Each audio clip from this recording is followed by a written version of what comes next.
We're really not stress testing the banks? It's a complete sham. What's your sense of these stress tests? The stress test. Stress tests of the banks, the banks, quote unquote, quote unquote. Stress test, Quote unquote. Stress test. The stress test.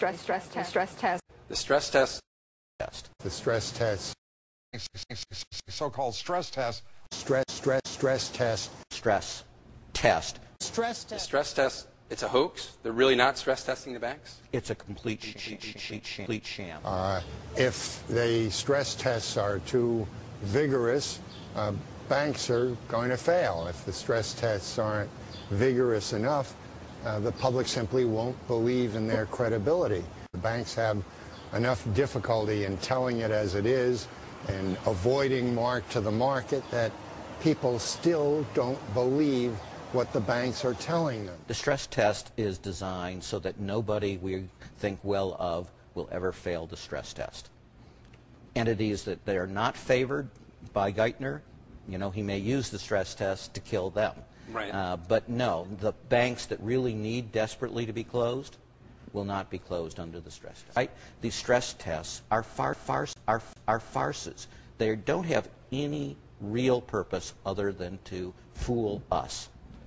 The whole idea is to make us the chumps and to continue making us the chumps. So-called stress test. It's a complete sham. It's a complete sham. Rocking and a rolling, sishing and a splashing over the horizon. What can it be? Looks like it's going to be a free country.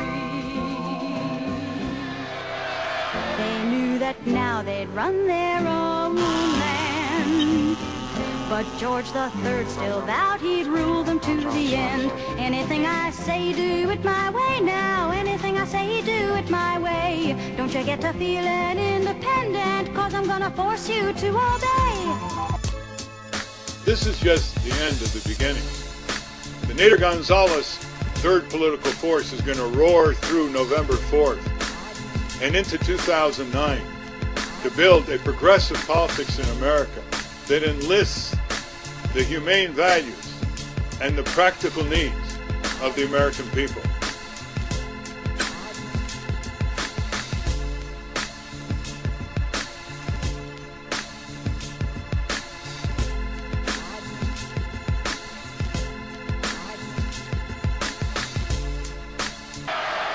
Turn them off!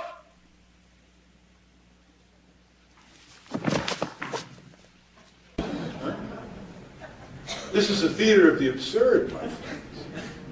This is a theater of the absurd. It's a complete sham.